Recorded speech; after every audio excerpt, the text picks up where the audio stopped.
Sooner or later, somebody would say, whatever happened to Lake Brantley? I remember when it was beautiful, and now it's green and it stinks and nobody wants to get on it. And I wanted to sell my house, but I didn't want anybody to go look at Lake Brantley. And that's what would happen if there weren't the interest. Like so many residents in Seminole County, Fred was drawn to the natural beauty and charm of the area's lakes and rivers and waterways. He made his home along the banks. He trusted that mankind and Mother Nature would nurture this precious natural resource.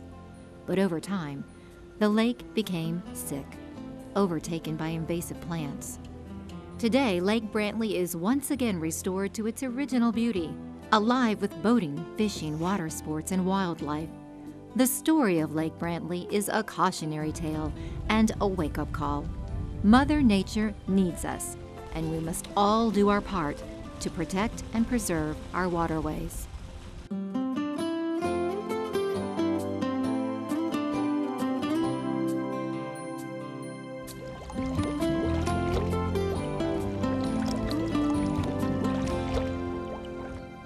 Hello and welcome. So many of our daily actions around our home and our yards affect the health of our natural water bodies, even if you don't live on a waterfront property. In this next half hour, you'll learn what makes a water body sick and what you can do to make a difference. Let's start with a basic fact.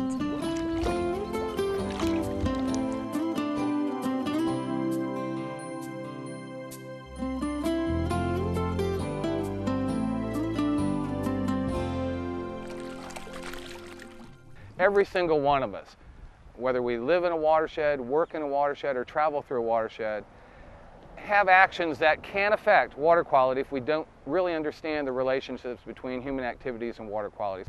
A watershed is an area that drains into a body of water.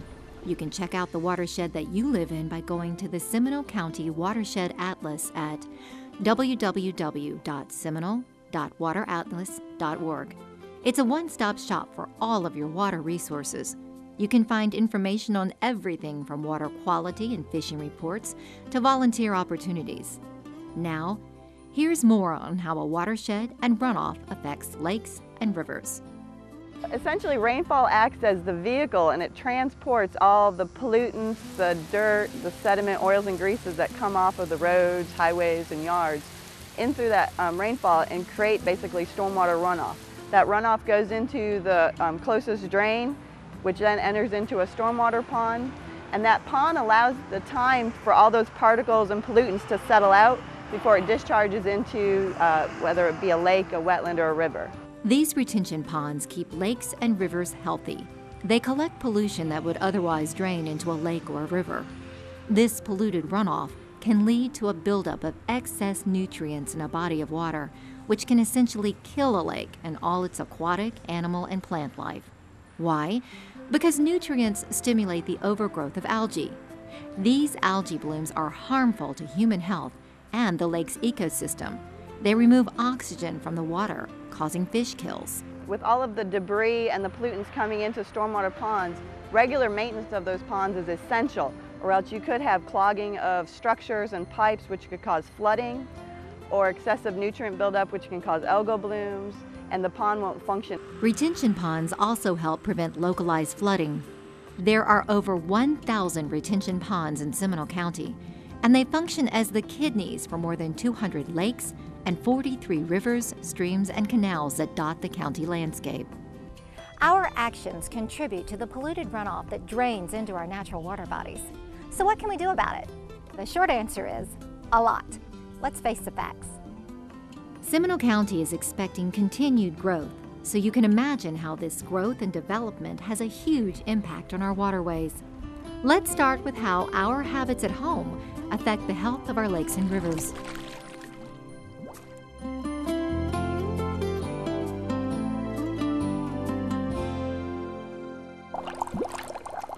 The conservation and protection of water resources starts at home. Homeowners' decisions about landscaping practices greatly influences the surface and groundwater protection.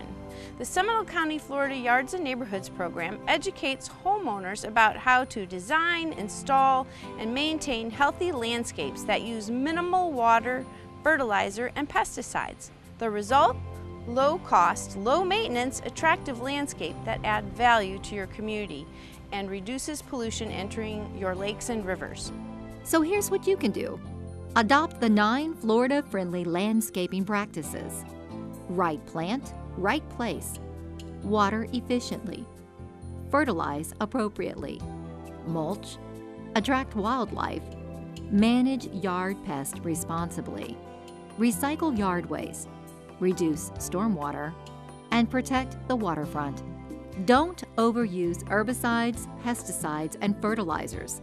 They produce excess nutrients such as nitrogen and phosphorus that are washed into our water bodies. This leads to the overgrowth of aquatic weeds, algae blooms, and fish kills.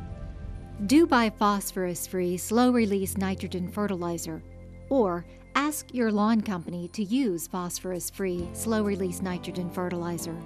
The number in the middle represents the amount or percentage content of phosphorus, such as 15-0-15. Select brands that contain zero phosphorus. Try to keep a good distance from the lake when applying the product. If you've hired a lawn care company, make sure they too follow these practices. If you have reclaimed water for irrigation, you may not have to apply as much fertilizer or any fertilizer at all to your yard. With reuse or reclaimed water, it's high nutrient containing water. There's already natural fertilizers for your lawn. Most people think that reclaim is just regular municipal water, and they will fertilize on top of that. So you have a double whammy of nutrients that's occurring on your lawn that's not necessary and just strictly runs off into the lake. When you mow your grass, don't let the clippings wash into the storm drain. Grass clippings carry a lot of nutrients such as nitrogen and phosphorus that impact our watershed. Do properly dispose of grass clippings by bagging them the right way or blowing them back into your yard. For water property owners, mow in a direction away from the water and make sure that your lawn maintenance company is following these practices. So you can see you don't have to be a waterfront property owner to impact the health of our lakes. If you fish, boat, jet ski, or use the local waterways for recreation, then you too have a role to play in protecting them. So let's begin with the obvious. Don't trash the lake and pick up any litter you may find along the shoreline or floating in the water. All this rubbish comes out, runs from here into the lake. We're trying to take care of it now. And you know, one thing I have to ask people, if you can't be constructive, please don't be destructive. Don't throw stuff in the lake. I mean, our lake is our livelihood. We need it. We need the wildlife. We need everything in the lake. Another way we impact lakes and rivers, when we're out on the water, boating, fishing, riding jet skis, or any other water sport, we stir up and inadvertently transport invasive and exotic plants that can cause problems. Invasive and exotic species can impact our local lakes in many ways. Because of their rapid growth, they can quickly disrupt the natural balance of the environment, often outcompeting space for our native plants and animals. Here's what you can do. Make sure to check for aquatic hitchhikers that can easily be spread from one lake to another. Remove plants and other invasives from your boat, trailer, and accessory equipment before leaving the water access area. Now, let's turn our attention back to shore. Having a shoreline devoid of aquatic plants allows pollutants to directly enter your lake. Aquatic plants play a vital role in uptaking these nutrients, acting as a kidney system or a cleaning system for your lake. Aquatic plants also provides habitat for wildlife and reduces shoreline erosion issues, which can be costly. As you can see here, this shoreline is devoid of any aquatic plants, allowing the pollutants from your yard to directly run off into the lake. Seminole County Lake Management Program would recommend restoring a portion of this shoreline, not only to meet regulatory guidelines, but to help reduce nutrient loading into the lake. Adding aquatic plants in an aesthetically pleasing manner is known as aquascaping. Just as you would landscape your yard, you would want to aquascape your waterfront, even if you have a seawall. So here's what you can do. Maintain the lakefront by replanting native aquatic plants to ensure a healthy habitat for fish and wildlife. Not having the aquatic plants in place, it can absorb the wave action, so you have direct erosion happening, which is a negative impact for the lake. If you plan on removing plants or creating or maintaining an access corridor to the lake, check to see if you need a permit from the Florida Fish and Wildlife Conservation Commission. This is a good example of an access corridor by state regulation. Basically, an entire parcel would have aquatic plants, but you're allowed 50 feet or 50%, whichever is less, open and free and clear for recreational use, such as swimming or using your jet ski or fishing. You don't need a permit if you're not going to be using any chemicals. However, if you are going to be using a chemical, you will need a permit from the Florida Fish and Wildlife Conservation Commission. Waterfront property owner Bobby Vogel has a problem with torpedo grass along her access corridor. It's invading her native plants and blocking her access to the lake. She can remove aquatic plants by hand or use mechanical equipment as long as she doesn't stir up sediment sending it into the lake. If she wants to do any work beyond this access corridor, Bobby would have to get a permit. The free permit will specify what methods may be used to guard against improper removal of aquatic vegetation in our lakes. If your shoreline is lacking vegetation or needs help, it's a good idea to consult with your local lake management professionals before you alter the shoreline. They can help you understand what environmental regulations may apply.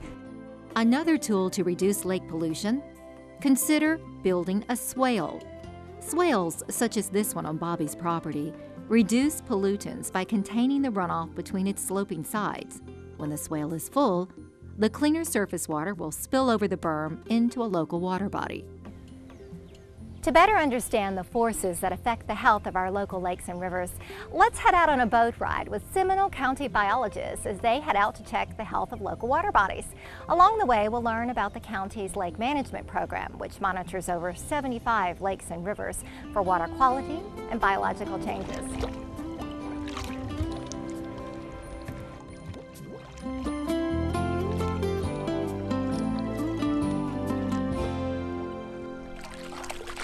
The lake management program comes out and assesses the water bodies. Often invasive species such as hydrilla is a primary concern of some of our citizens.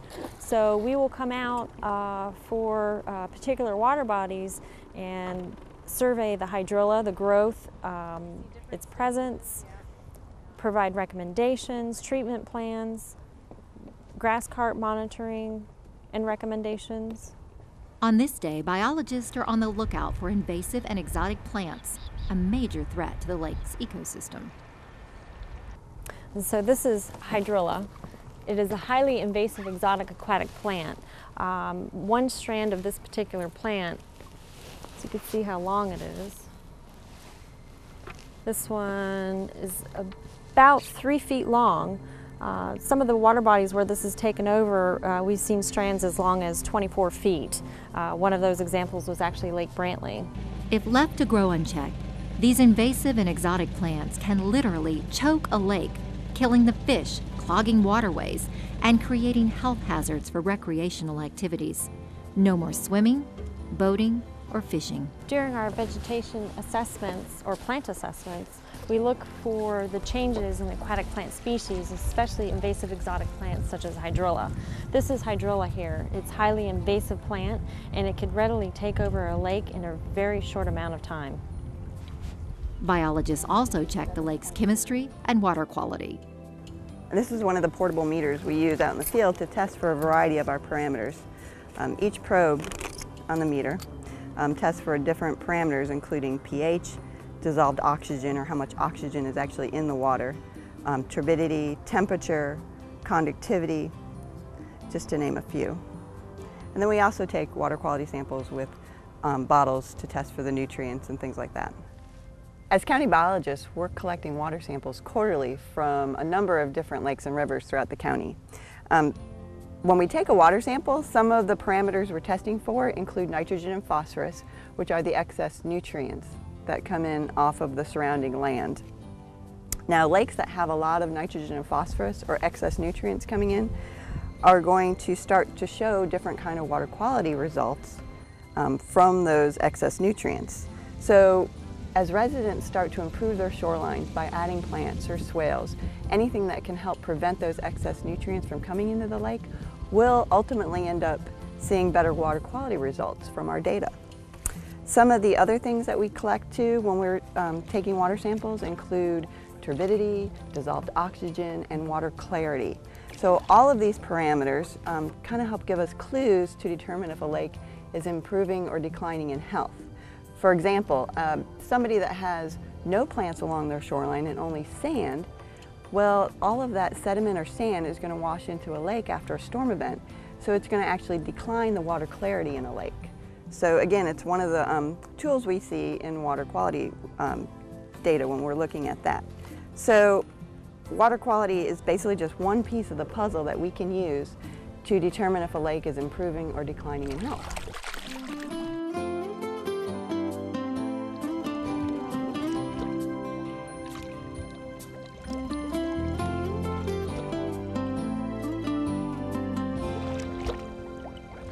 Our assessments of the biology on the water body go hand in hand with the chemistry samples that you just mentioned, Shannon. For example, Seminole County biologists go out and sample in a lake the top 2 centimeters of sediment underwater. This area is called the benthos, and this is home to a vast number of small critters, otherwise known as macroinvertebrates. These macroinvertebrates, if we find a healthy, balanced community, it helps us know that the water body has been healthy over a significant amount of time.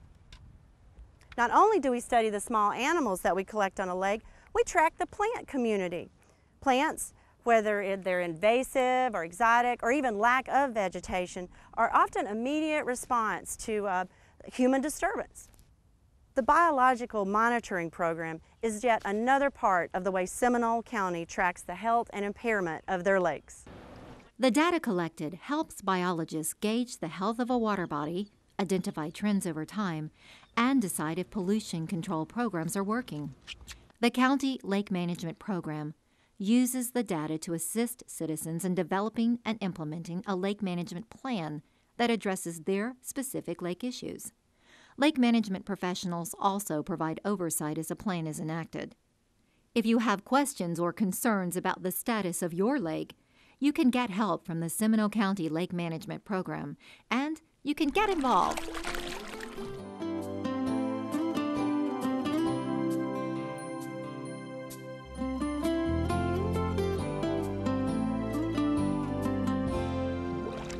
When Spring Lake started to deteriorate, and we noticed that because our prop would get, just covered in hydrilla, when you look down, you could see the masses there. And when my husband would go skiing, the hydrilla was just entangled in his feet, and we just decided that wasn't something that was healthy. We needed to do something about it. Bobby Vogel refused to stand by and watch Spring Lake decline.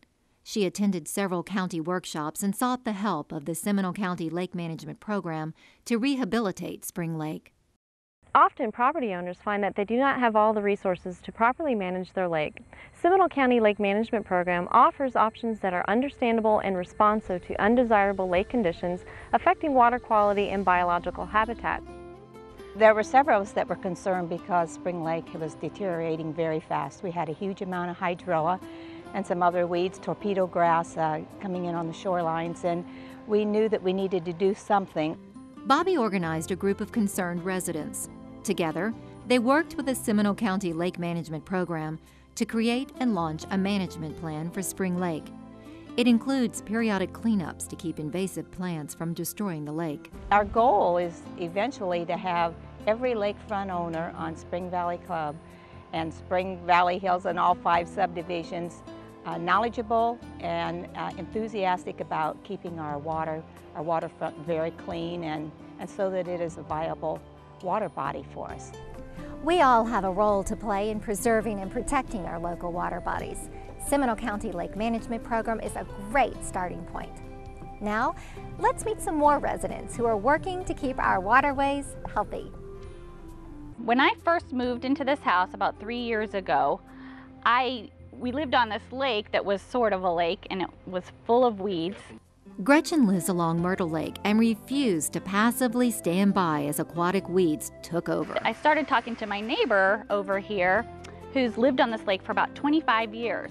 And when she started to tell me that in the early days that her kids used to take a boat and ski around the lake and swim in it, and that it was crystal clear, I really started thinking, you know, something should be done. You know, if it really was a lake at one time, we really ought to try to do something to clean it up.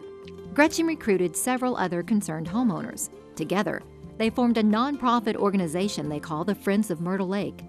The importance of a lake association is paramount because that brings the citizens into the picture. We coordinate through lake liaisons to present to them the concepts that we find related to their water body. And then, working with them, we try to establish a lake meeting and present to them everything that we found in our study and help develop a management program for their water body. With the help of local agencies, the Friends of Myrtle Lake have organized and completed a large-scale restoration that included nuisance plant and muck excavation, replanting of native plants, and the development of wildlife spoil islands.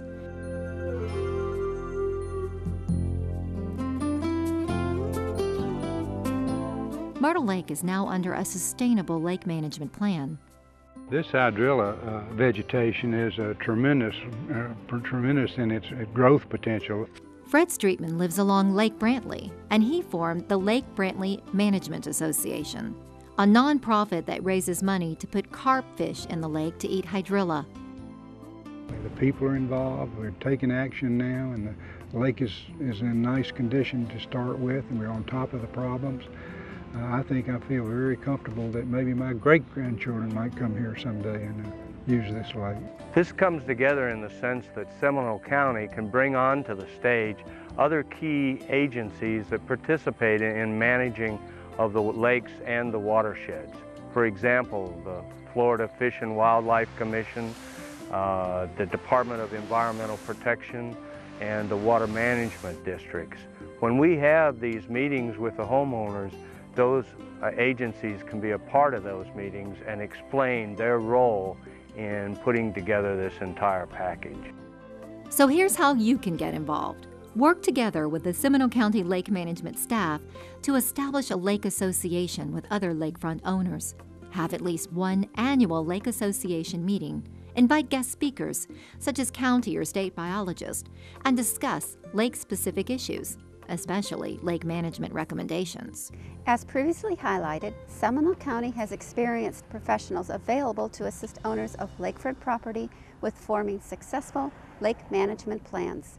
Now, wouldn't it be great if there was a county program that would develop a budget for supporting the recommended lake management plan, in hiring the service providers, in monitoring the work results, in managing the finances from year to year, and also keeping the community informed of lake activities, and ensuring that the necessary funding is collected consistently and equitably from every property on the lake? Well, there is such a program. The MSBU program of Seminole County provides these services for owners willing to financially support their lake. So give us a call today to learn more about how the MSBU program can help you and your lake.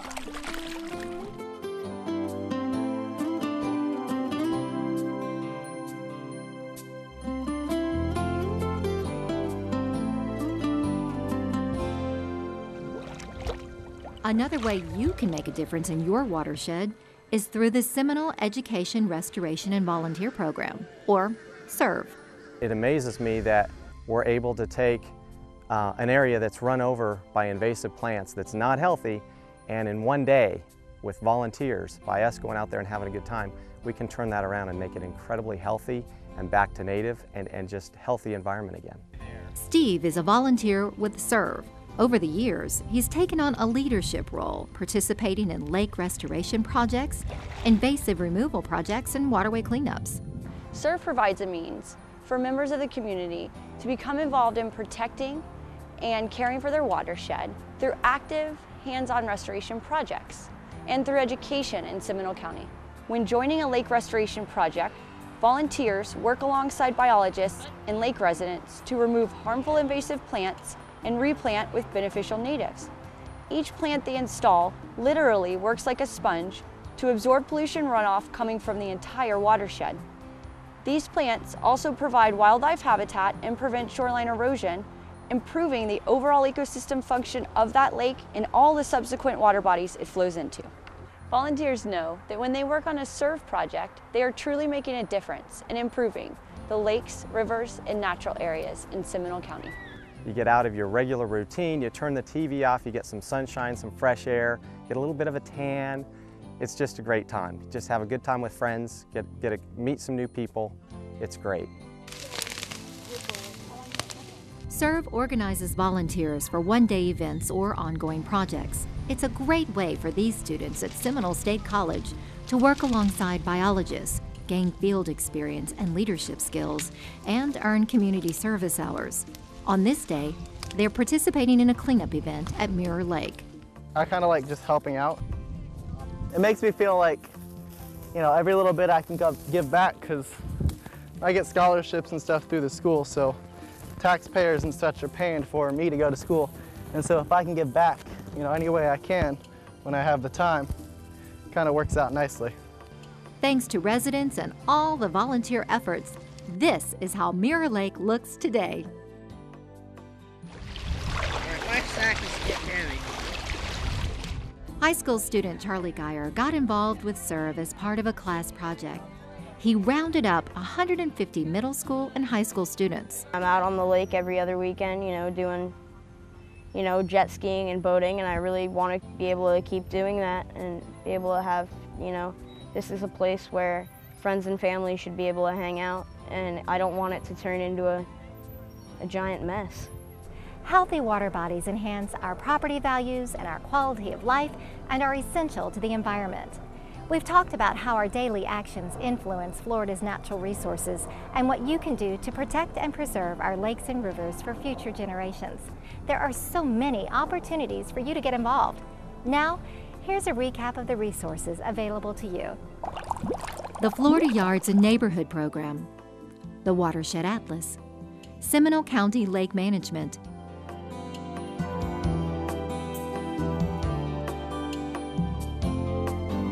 Seminole County Water Quality, the MSBU program of Seminole County, Florida Fish and Wildlife Commission, Seminole Education Restoration and Volunteer Program, or SERVE.